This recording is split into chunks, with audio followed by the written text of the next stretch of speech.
Welcome to Dance to Heal. I'm your host, Jenny C. Cohen. Join me as I share stories of how dance and movement can bring healing in a way that is safe and tailored to your life. I'm a cancer survivor, mother of two, and an award-winning performer who found that movement was vital to my recovery. I created Dance to Heal Wellness and also authored the best-selling book, Outside in Recovery, Dancing My Way Back to Myself After Breast Cancer. I will bring new techniques to help you on your dance journey and healing path. Are you ready to move? Dance to Heal starts now.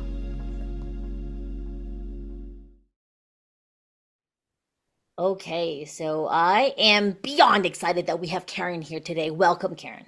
Thank you so much, Jenny. I am beyond excited as well. So we're both on the same page here. I know. Okay, so audience members, the thing that I'm going to actually have Karen speak about is something that we both have trained in, and she's currently making a huge focus of what she delivers, okay? And I really want you to just listen carefully because there's a reason why you are listening to this particular episode. Now, Karen is a peak performance and mental fitness mentor. It's not just for high achieving leaders and athletes and entrepreneurs, okay? Anyone and everyone can benefit from what Karen does. And I also provide my clients. Here's the thing, when you hear her speak and her voice, and if she resonates even a tiny bit, even an itty bitty bit, and you're a little curious, you want to go to the descriptor of this episode and click on her gift. All right, Karen, tell us. What happens after someone's worked with you? Oh, Jenny, that's a great question because when people come to me, they're usually in a lot of stress, high anxiety, overwhelm. I even had a client who actually couldn't be getting out of bed anymore. Her anxiety was so high. And they make a personal transformation because in 1 week for her, because she worked the program before he even started, there's a little gym you can do, a little mental fitness gym, right? And so it's the same thing as going to a gym. You go to the gym and you want to get in shape and build muscles, and then you do that for 1 week, and then after that it goes away. But we're building our mental muscle, right? We're building that mental muscle. And so often people are so unaware of how they are reacting in life. And if you pay attention, it's all fear-based. It's all based on fear because if we think about anything, we're either thinking about the past and regretting something, or it's like, oh my God, I did that, or we're freaking about over the future. But what I teach is how we can shift into the present moment. And it's so simple because if you just focus on your breath, that's something you take with you every single day. But how many people pay attention to themselves breathing? And so we make that it's proven by MRIs, it's based on neuroscience, which I found to be the most profound thing to begin with. And you can actually rewire your brain. You can rewire your brain, which we are learned when we were kids. It is all fear-based because we have that inner critic, and you all know you have an inner critic because it's that judge telling you you're not good enough. I'm not smart enough. I can't do this. Who am I to say that? To empowering yourself to be in that curiosity and falling in love with yourself and being in the innovative mindset and just creating a life. And so on MRIs, you can see how your brain shifts from that negative amygdala hijack to your prefrontal cortex and your empathy circuitry. And once you do that, once you create this new habit over a 6 week period, it only takes 6 weeks that you actually really shift your brain. Now, it's not like going to the gym and you see your muscles building, but it's you feel it. You respond different in life. And I know for myself, my husband acted in such a way, and I just like was amazed. This naturally, I responded as opposed to reacting with my saboteurs or reacting into that negative mindset of that fear base. And I actually smiled at myself because it was like, oh wow, that was pretty cool, you know. Yes, yes, I like that you shared with us, right? That everyday things that happen in our lives, the only thing we actually have control over is our own reaction to it. Exactly. right? And audience members who are watching and listening, be clear now. The brain is a giant muscle, and we actually have power over it. It's not the other way around that our brains are in control of us.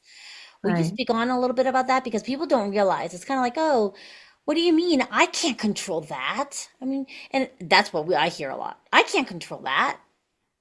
Yes, you can. So I love that because in my workshop, there's a section that we talk about stress, and this one person kept talking about, well, they, and but actually, it's our perception, it's our belief that we have in that reactive mode. And it's their beliefs and their perceptions that they're thinking. So we have no responsibility of assuming what somebody else is thinking. And what they do to us is our interpretation and how we think about it and how we interpret that. And so naturally we do that on, oh, I mean, even look at kids. Look at little kids because we learn this early. And he hurt me. He's looking at me. And so we learn to blame. But really, if we learn to think about really what I'm feeling, then we learn that it's really our own thoughts that are creating those emotions inside of us. And that's all we have responsibility for. And you even mentioned the word, we have the ability to choose. We can choose our thoughts, but we're not taught as a kid, oh, you have to choose your thought. Your kids don't analyze and think like that. But this is where these habits are created. And then when we are older, that comes into our judge and our saboteurs. So that's no fun. It isn't fun. And here's the thing, though, audience. Karen and I, we offer access to an app that's like having us in your back pocket.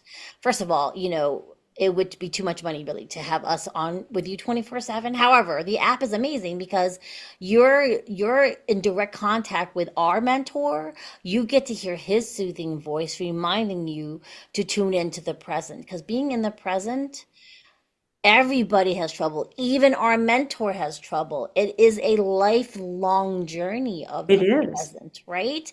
And the Exactly. key is, when Karen was talking about saboteurs and judges, they're just really ways we keep ourselves safe when we don't even realize. Yep. I hear my mom's voice, right? My one of my judges, one of my saboteurs is always my mother's voice, because she was one of the few people that would set no more quotation marks. I get in trouble. No quotation marks. I'm volunteering with TEDx Salt Lake City, and they're like, "We don't like quotation marks." You're right. No more quotation marks. Anyways, focus, Jenny. When I'm doing negative self-talk, and I catch myself a lot more now that we do this work. I don't know, Right. you probably Right. do too, Right. right, Karen? It's I've noticed that I replicate my mother's voice. It's me doing negative talk to me, and I hear it in my mother's voice. And so what we want you to do, audience, and this is why I'm so ecstatic that Karen's here, is to bring to your attention, it's actually still you when you hear negative talk, like when you're hearing judgments or memories. It's still you playing out those scenes when they're gone already. They're not, it's past. It's past, right, Karen? Right. Right. Right.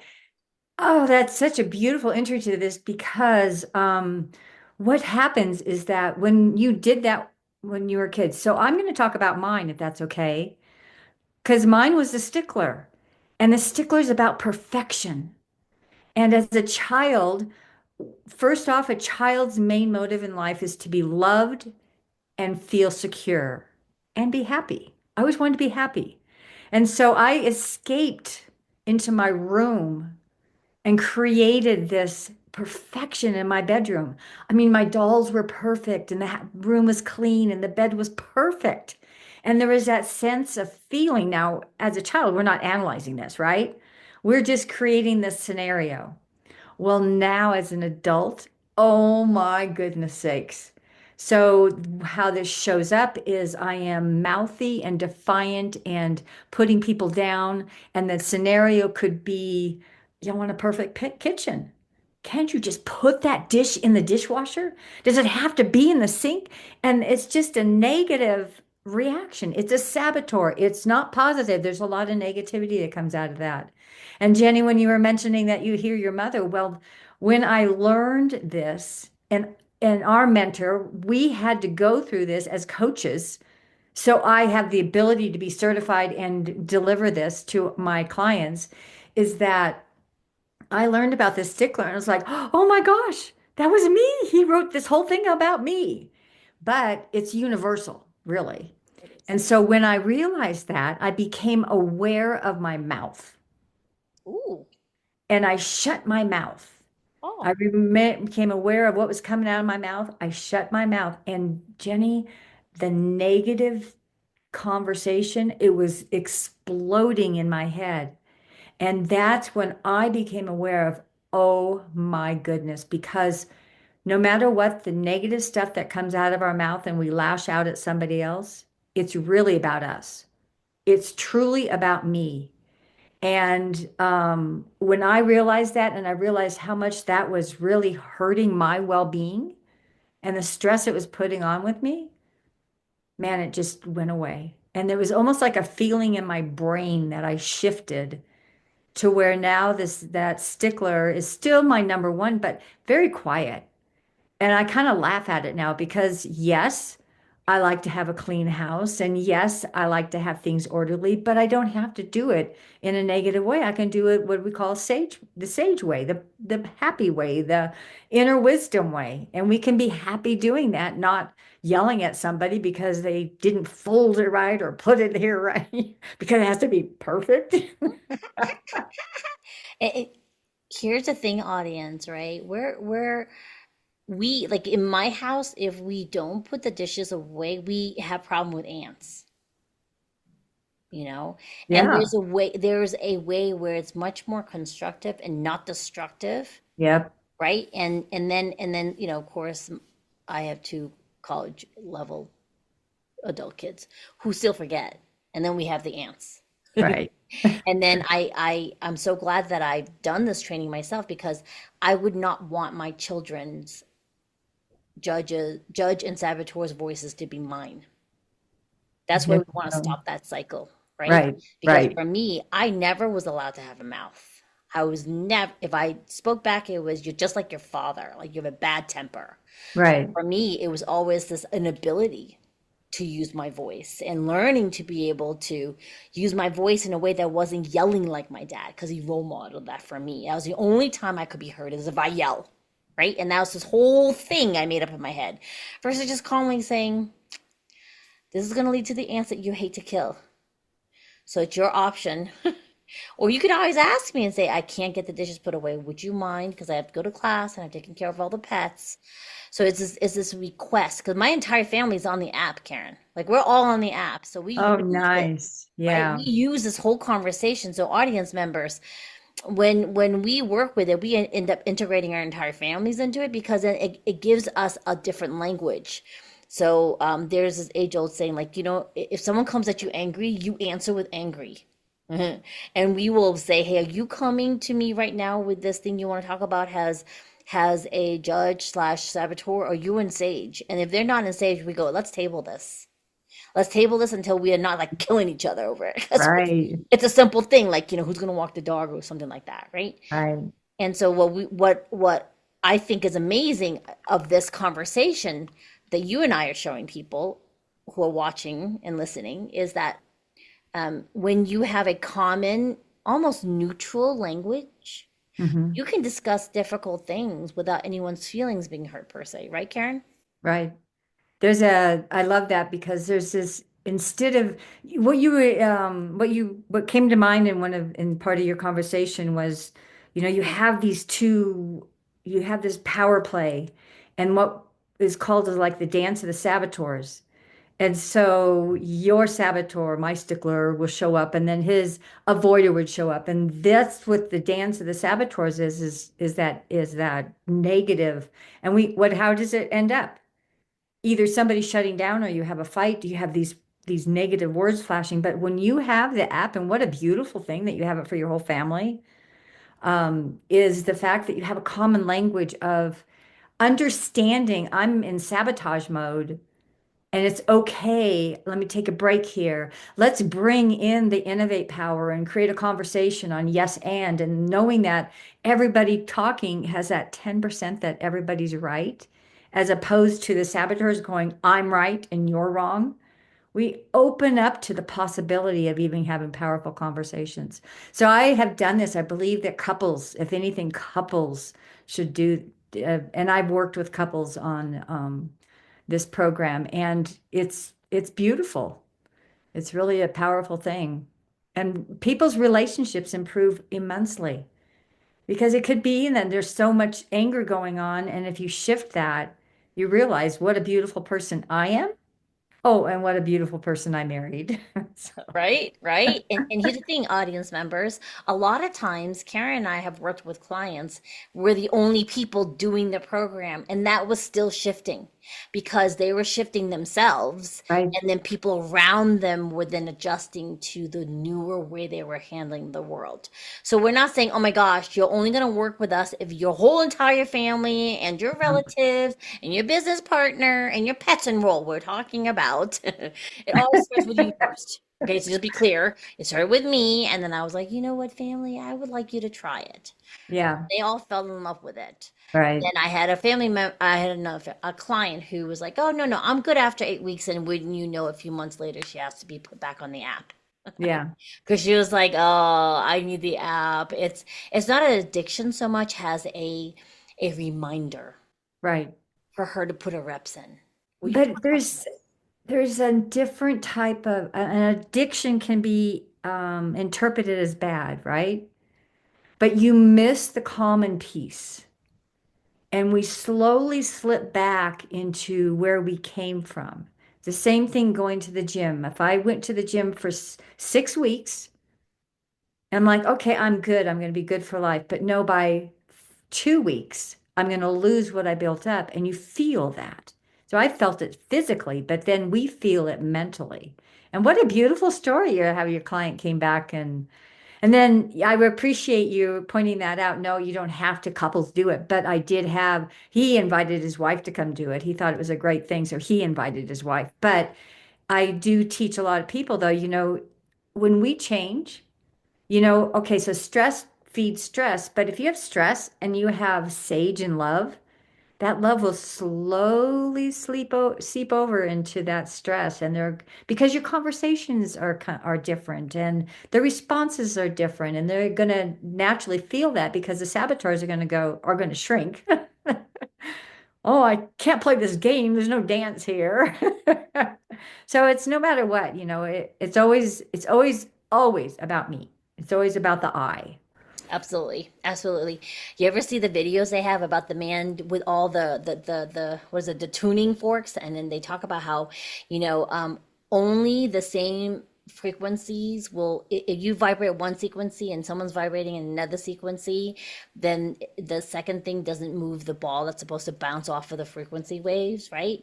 And the and if you are strong enough though to keep your own what we call sage or being centered or being focused and being present, you can actually affect the energy levels of the people around you. And that's Exactly. what we're saying. And that's still a muscle. It's still a muscle that needs maintenance, it needs support, right? Because for me, I mean, I did the DNA thing where you scrape your cheek and you send it in, and they're like, "Well, here's your genetic tendency." We're not saying that it's totally true.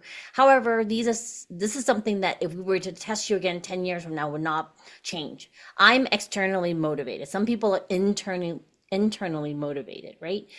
Either way, it doesn't matter if you're external or internally motivated. It's still a muscle that is on an muscle building activity that is on an app that will you can set up reminders where it'll just be like, hey, you know, you wanna do your PQ rep? You haven't checked in a couple of days. It's like, Oh, oh how about if yeah, we just do a recharge here? yeah, do a little recharge, and then you get addicted to, and so I want to speak about the addiction thing, Karen, because I just did a really cool 2-day event with Gabor Mate, and he was talking about addiction on the Embody Lab platform, and he was talking about how, like, a lot of people think addiction is a choice, and it's actually he defined it as an addiction is our attempt to nullify pain. That's what Hmm. leads to addiction. Okay, Interesting. yeah. And addiction itself, like, people who are addicted to like drugs or drinking or some other like shopping, shopping. All right. Gambling. Right, right. The addiction is not a choice. It is a habit formed from trying to relieve something that's painful or Sure. lacking in our lives, right? Hmm. And to see it as that then allows you to understand why you may backslide into an old behavior while you're going through the process of strengthening your sage. Does that Right. make sense, audience? Because like Karen, like I was just really upfront. Like sometimes I'm not on the app every day and I should be and I forget and then I go back on and all of a sudden it's like my body goes, oh my God, thank God she rejuvenated. It goes, like the PQ muscle, versus Karen's on it all the time. All right, you guys should do full disclosure because you are you're a positive emotion coach. Like this is your main focus. Like Right. when I think of PQ coach, I think of you. I Yeah. I offer it to my clients as part of my coaching program. Right. So audience, we're talking about the gamut of people that benefit from the PQ app. And so, Mhm. for you to take advantage of Karen's gift, you're going to go to the description in this episode and click on that link to have access to her gift. Will you tell people about your gift, Karen? So it really mirrors what we were talking about, but it's going to give you a little more examples on it. And I do talk about who I am, so you guys have a better idea who I am. Um, Crazy athlete, but um, it'll go into some of the saboteurs. It does talk about the inner critic, and then it has examples, and then you have a little place where you can kind of write about. So bringing awareness about what reactions do you have in life, and what do you think that's about? Are you avoiding something? Are you being restless? Are you being over perfectionist or whatever? And then it goes into talking about the sage and the five sage powers, and then what does that look like, and then just little prompt questions and a place to journal it for yourself. And then you're also welcome. I believe my email's on there to email me if you ever want to go deeper into this and talk a little bit about yourself. I do this, who is that? And so I for the month of with that, I if people want to email me and are they going to hear this before the end of April?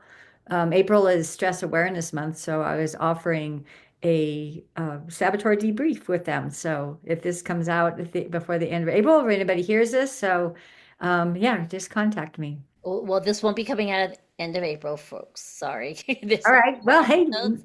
However, they can ask those of you watching, you still would like Karen to go through it with you. Feel free to yeah, ask her. I think if they just said, "Oh, I heard you talking about it on the Dance to Heal podcast," yeah. you'll gladly honor that. I think the biggest thing, folks, is I had told you at the beginning of the interview, if when you heard or saw Karen and there's something about her that resonates with you, and if you're still going, oh, I don't know, you have two options. You can go to the comment section of the YouTube video and pop a question to her, when she and I will come back and answer it. And you can always go to my danceandheal.com class, move to my class that I gift you, and also the stretching, and then push the button for Karen. Notice I'm not saying don't, right? You're going to do both, right? So Right. that you can take advantage of it. There's a reason why you're actually listening to this episode. I'm not kidding you. It means that you are ready to empower yourself. That's really where I'm going now, folks. Like if you want to, keep following my podcast, I will keep having amazing guests like Karen because we want you to feel that you can shift your own life. That's beautiful, Jenny. Right, Karen? That's So exactly right. I love the passion in your voice. thank you. I love the passion in your voice, and I think we share that same passion. And it's like, come on, I know. let's Join do it. us. Join us on the other side with this light. And you have power. Come in the light. All right. So before I let you go, will you please, share share share a funny story about yourself so they can laugh and be like, oh my God, I got to get a call with A funny story about myself. her. Mm-hmm. Um, and I want to say that I don't know if it's funny, but it was fun for me. When I was a kid, our backyard was these rolling hills. And I'm like 6 years old, 7 years old. And it was the fact I could climb over these fences. And every time I did, it was barbed wire fence. And I have scars on my knees of being cut by the barbed wire fence. But I wanted to go see the sheep. There was sheep and horses and cows. There was a shepherd out there. I'd go play with the shepherd dog. I'd go out in the hills with them. I come home, I get in trouble. I go do it again. Yeah, I love that story. So that means that next time if I ever meet you in person, I'm gonna have to bring like a little sheep stuffed animal for you. Is that it, Karen? That's the plan, That'd be hilarious. right? Let's make it happen. Okay, let's do it. Let's do it. Let's do it. All right, all right. So, audience members, remember you can get Karen's gift in the description of this episode, whether or not you're listening or you're watching on YouTube. And then feel free to come to the YouTube channel and ask some questions of Karen. And also make it, remember, take advantage of her gift, okay? Karen, thank you so much for coming. Oh, Jenny, thank you so much for having me. This was so much fun. Thank you. Bye bye, everyone. Bye-bye, everybody. Thanks for listening to Dance to Heal with Jenny C. Cohen. Come back next time to hear stories of recovery through movement and learn more ways that you can move your body. To work with me and continue your journey, visit OutsideInRecovery.com. Are you ready to move?